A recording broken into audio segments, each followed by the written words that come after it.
Good morning or good afternoon. Thank you for attending the OrionLXm Webinar. My name is Ray Wright. I'm the Vice President of Marketing for NovaTech.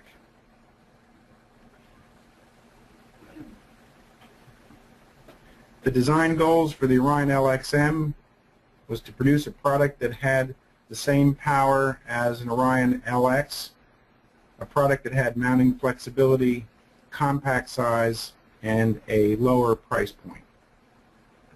When we submitted the design ideas to our Marcom group, they came up with this concept, honey, I shrunk the OrionLX. And essentially that's what it is. It's a smaller OrionLX. The base LX, actually the processor in the base LX is not as powerful as the processor in the OrionLXm. There is a high-performance CPU in the OrionLX that's more powerful than the LXm, but the LXm slots in between the two processors that are available in the LX family. To give you a better illustration of that, there currently are 3 members of the OrionLX family of automation processors. At the high end is the OrionLX with direct video. That's for high-end applications, substation HMI, serving out lots of web pages, alarm sequence events, often has a lot of logic. And there's your medium-sized applications, RTUs in distribution and transmission substations. Typically not a lot of HMI, not a lot of logic. On the other end of the spectrum are retrofit applications. The 5RL is an Orion5R, which is a product we produced about 11 years ago, and customers asked us to put an LX CPU into the 5R. That enabled us to offer security in the Orion5R while retaining the same physical platform. So we ended up with a family with a little bit of a gap there, and that's where the LXm falls in, the lower end applications. Smaller distribution substations, renewable energy, pole top RTUs, and OEMs. Smaller size, call this half 19-inch wide. It really means 2 of these can fit side by side in a 19-inch rack. 2 rack units high and 6 inches deep. Let's go through some of the physical features. This is the first product of ours that has a power supply with this much range. This is 24 to 250 volt DC nominal. Also, it has a wide range on the AC side, 69 to 200 volts AC nominal. There's an optional 12 volt DC supply as well. The maintenance port is a USB Type B connector. There's one physical discrete input, can be ordered low voltage or high voltage in the ranges as shown. An alarm contact, form B relay contact. iRig B input, twisted pair, unmodulated. There's 2 standard Ethernet ports. These have independent controllers and 10-100 base T. These ports also support link aggregation. You can read about more of that on the web, plus we'll be coming out with an application note that describes this, but essentially what this does is it enables you to address 2 challenges that can be present in an Ethernet network. One is throughput, where these 2 ports can work together at the same address to increase throughput. So if you put both of these ports on the same, set them up at the same address, they would essentially work together to increase throughput.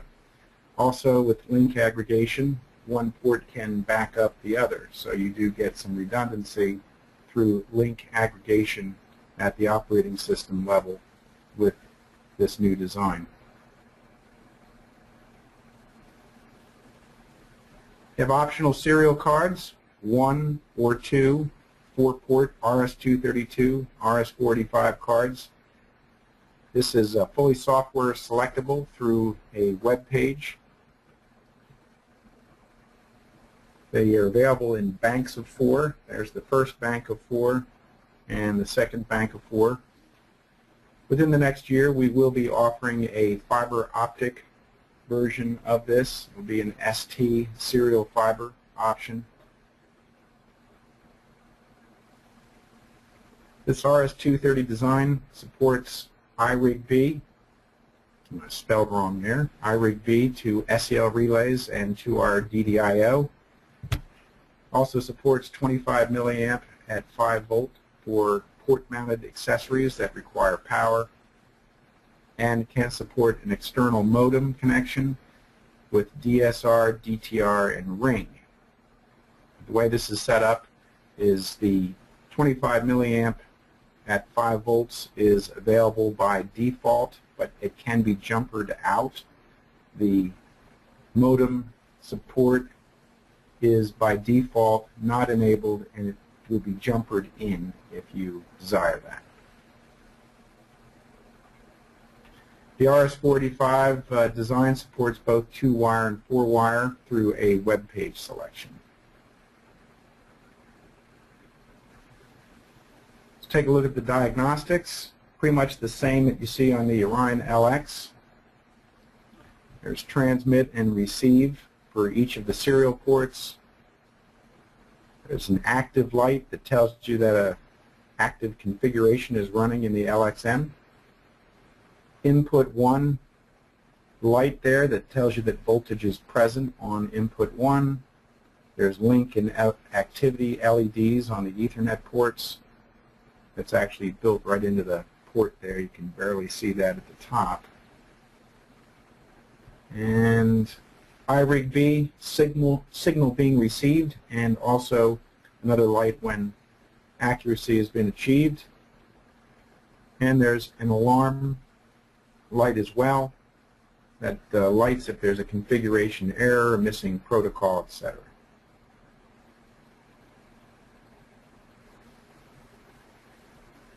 Just one question you'll have is what hardware that is currently available on the OrionLX is not available on the OrionLXm.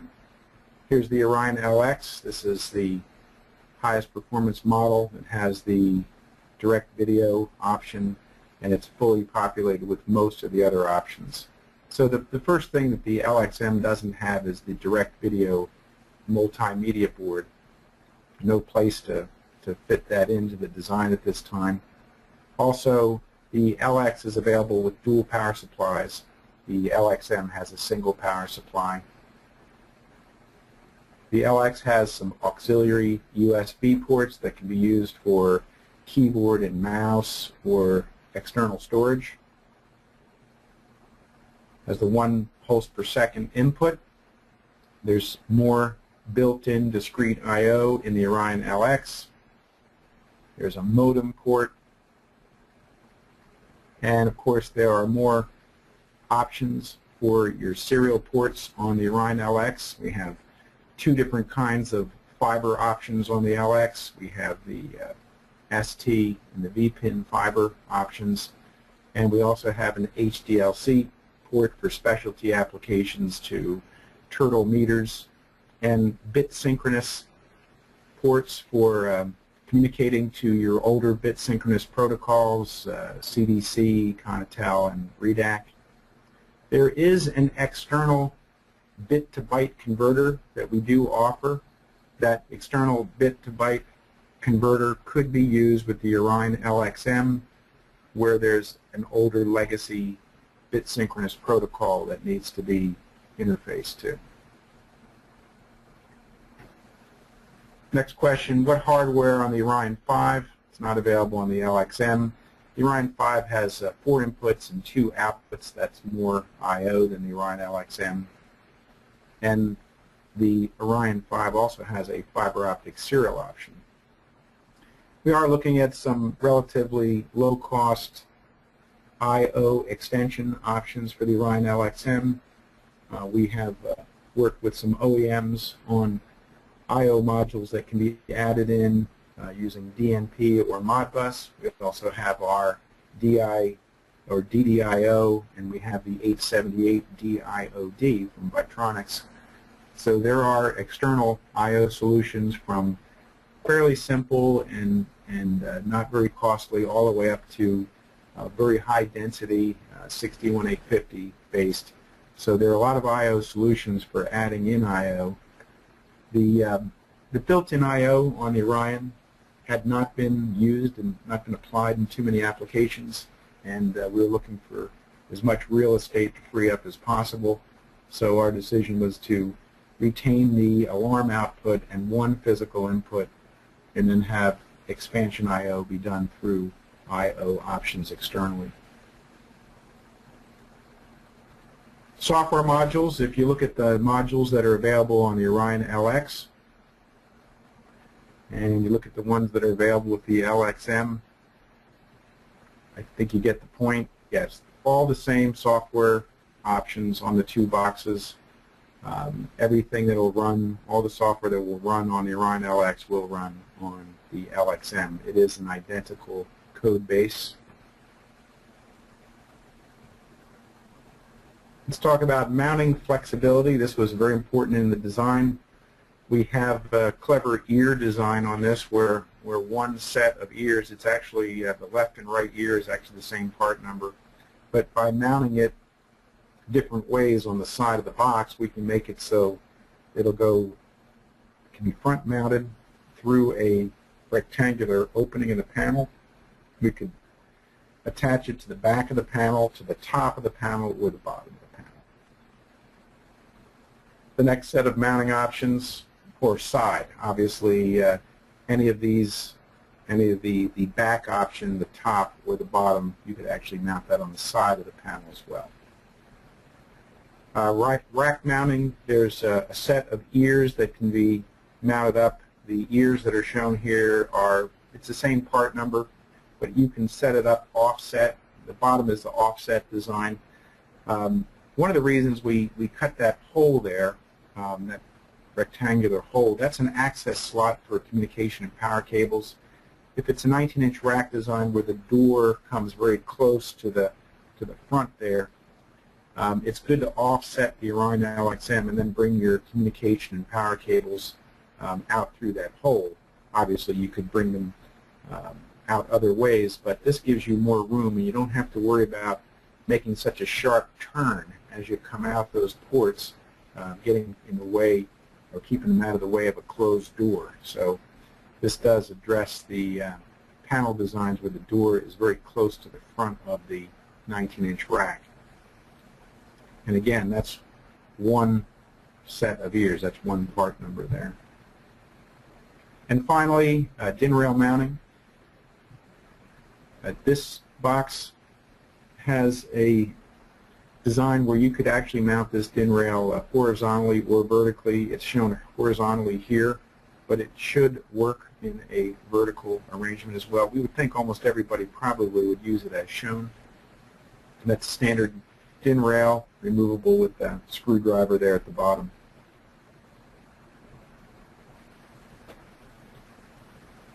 Ordering the OrionLX, those are the options that currently are available. Basically, you have your base unit, which has no serial COM ports, and then you can have one or two 4-port serial cards.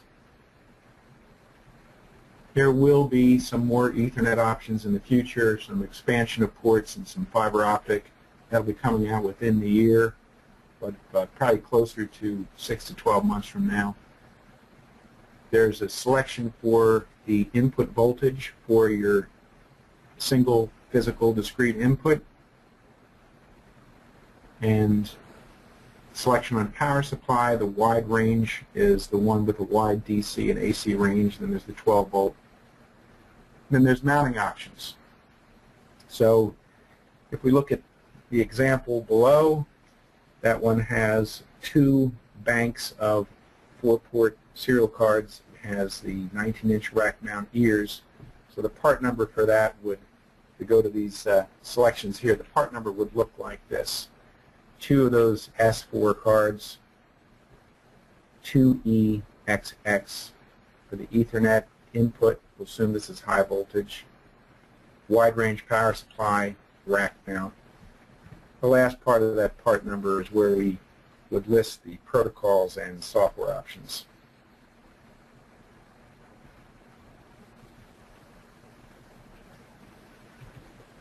Who do you call if you need more information? We have Vice President of U.S. Sales, Paul Wallace.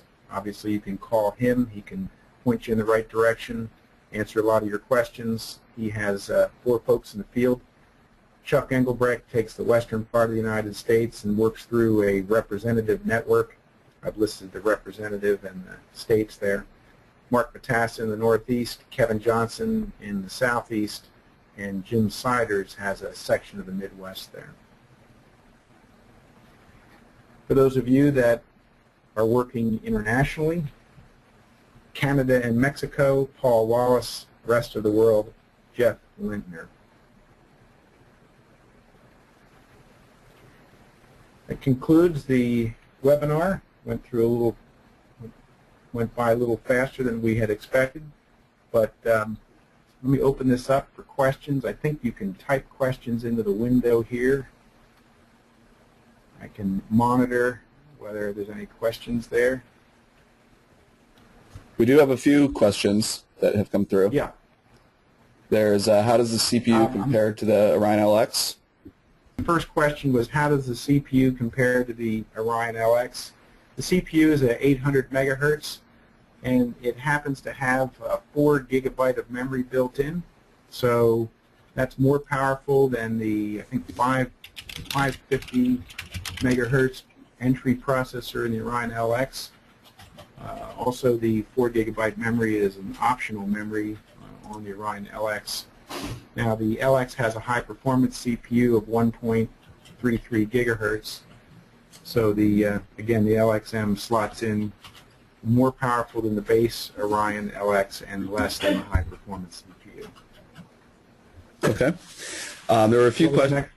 There were a few questions about whether the presentation will be available after the webinar. Yes. We will also have a copy of the video available, and once that is finished and posted to our website, an email will be sent out shortly to everyone who registered for the webinar with both of those things. We always post the presentation material, make it available.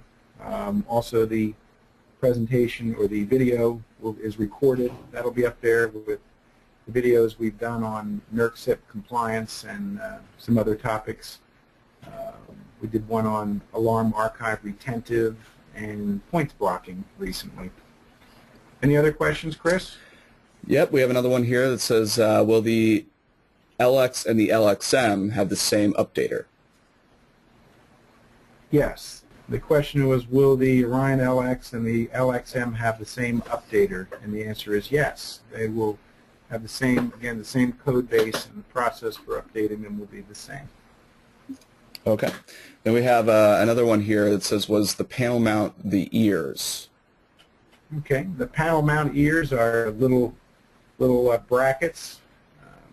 The panel mount, they have 2 screws that attach to the side of the box, so each of the 2 ears are attached with 2 screws, and the ears can be mounted, I guess about a dozen different ways to make it possible to be secure the box through a rectangular hole, or on the back of the panel, or the top, the bottom, or the sides. You can rotate, mount the ears in different ways to affect different panel mountings. All right, we have a few more coming in. What role would the LXm play in our NERC-CIP solution? Good question. What role will the OrionLXm play in a NERC-CIP solution? Certainly the OrionLXm could perform the same kind of role that an OrionLX would play in a NERC-CIP solution. I think the attractiveness of the OrionLXm, it has all of the same security features, the same random number generator, the same firewall, supports the same public key cryptography. but it does so at a lower entry-level price. So I think as a rugged substation appliance, I think it's, particularly in its entry-level form, it could be very attractive for doing the things in the substation that are required for NERC compliance. Those things are related to access control, making sure that the IEDs in the substation are accessed through a secure appliance. The other thing that this box might do is address the NERC CIP 10 requirements with the product we call the configuration collector. That is software that it's really an enhancement of COM protocols that we already have in the box, notably the SEL protocol and some of the other file transfer protocols, where we would extract, retrieve the settings information from particularly relays that are in critical subs and package those settings files, or put them into a file if necessary, package them up, zip them up, give them a name, and send them up to an enterprise server so that those settings can be compared to the baseline.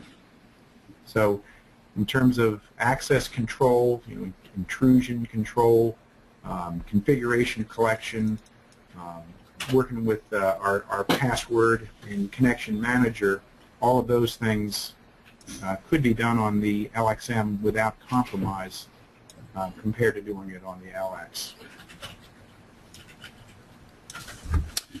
Okay, we have another question here. Can we have some typical architectures? Maybe some examples?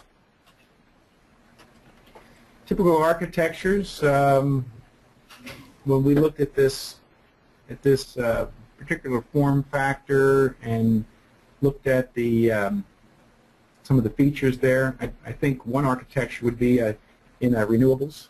I think this box is very good in solar, particularly where you might need a small solar controller. Maybe not a lot of I/O, but you might need a lot of computational power. I think that could work well. Certainly distribution panels where space is a premium, where there's no room for a 19-inch rack box. You can mount this thing on the side, at the top, or the bottom. So I think that getting into small spaces. Some of the other things we looked at, 61850 is very attractive with this box. The larger CPU enables the 61850 software to run without having to go to a more powerful processor. So we have the memory and the CPU power to be 61850 IED, and that's can be very attractive where people are looking at 61850 in distribution stations in particular. I hope that addresses the question about some of the architectures. Architecture sometimes can mean, what kind of software and hardware architecture. I think in the future, this box is going to have more Ethernet ports. Within the year, we'll have 6 Ethernet ports. That would address an architecture where you have 4, 5, 6 IEDs in the substation that that are Ethernet IEDs, and maybe you don't need to use a switch then. So I think architectures with relatively small numbers of Ethernet IEDs, this could be attractive. Okay, another question here. Can the LXM be mounted side by side to each other? Yes, the LXM can be mounted side by side and still fit into a 19-inch rack. We actually have a design on the boards to do that, where there'd be a bracket on the side of the OrionLXm, and you'd have that on the side of one unit and the side of another unit, and the bracket would enable them to slide together and essentially make one assembly. And then you could use your ears on the other side to mount to the 19-inch rack. So there is a design to do that. The size does permit that for 2 units side by side. If somebody would like to send me an email message, I can work with our engineers to get you a diagram showing what that design looks like. Okay. Anything else, Chris? Yeah, just a couple more. Can I buy the OrionLXm without any serial ports? Yeah, the base unit, the question was, can I purchase the LXM without any serial ports? Yes, the base unit comes with no serial ports. It does come with a maintenance port, that USB Type B maintenance port, but no serial ports is the base unit. Okay, and then we had a few questions to perhaps wrap this up about availability, if you could go over that again. Availability, we have beta test sites right now. We've actually had some of the betas now for 2 months in the upper Midwest at the utility. But we are taking orders for the unit now. First shipments are planned for April. First 50 or so units will go out in April. Those are good questions. We look forward to engaging this audience and continue to talk to you about new applications. This does, I think, pretty dramatically expand the applicability of the OrionLX, particularly since it doesn't reduce the functional capacity of it. It's still just as powerful. And also the fact that it uses the same code base means there's nothing new to learn. So anyway, thank you all for attending, and thanks for those good questions. I hope nobody's upset that this didn't go a full hour. I doubt it. Anyway, we will be talking to you. Thank you.